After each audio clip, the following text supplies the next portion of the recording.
No, no, no, this is not chocolate, and they are not Easter eggs. This is poop. Nope. This is poop. Et oui, vous avez bien compris, une petite vidéo sur le caca, parce qu'après tout, il faut tout savoir dire en anglais, et il faut parler de tout, et ça va nous refaire faire un petit peu de SVT. Donc c'est parti, poop. Alors, pourquoi je vais vous parler de poop aujourd'hui? Eh bien, pour essayer de comprendre à qui appartiennent tous ces cacas here. Et donc, pour cela, on va se poser la question, but whose poop is it? Whose poop is it? Et voilà notre whose, qui sert donc à dire, mais à qui cela appartient-il? Donc, who, tout seul, il veut dire qui. Écoutez bien la prononciation, c'est un H expiré.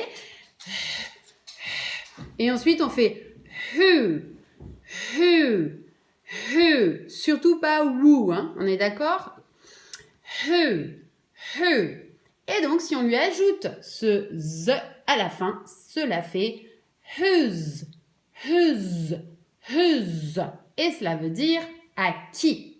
En anglais, on va toujours dire à qui ce truc, c'est ma petite croix ici, à qui ce truc est-il.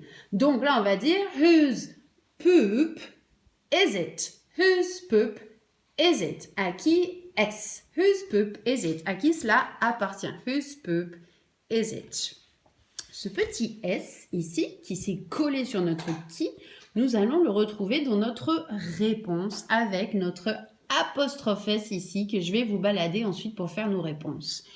Apostrophe S qui va se traduire cette idée de justement, d'accord? C'est le caca de mon hamster, par exemple.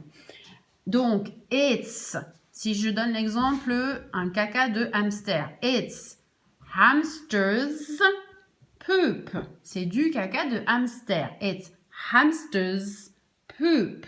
On voit bien que c'est tout à l'envers par rapport à nous, Français, où on va d'abord dire que c'est du caca, puis de dire le caca de qui.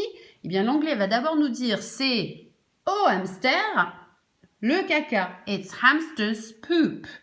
On peut dire d'une autre façon, it belongs to a hamster. Cela appartient à un hamster. It belongs to. Allez, un peu de vocabulaire. Nos animaux qu'on connaît en général. Et puis, on a dwarf pour les animaux qui sont nains ou nains en général. Dwarf, dwarf.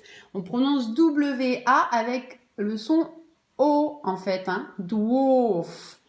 Et puis ensuite, pregnant, pregnant pour enceinte. Et puis après, on va rentrer un peu dans le détail de la description. It looks like, à quoi ça peut bien ressembler. It stinks, ça pue. It looks like, ça ressemble à. It stinks, ça pue. Et quelques petits adjectifs. Tiny, minuscule. Soft, mou. Hard, dur, nos deux opposés. Dry, sec.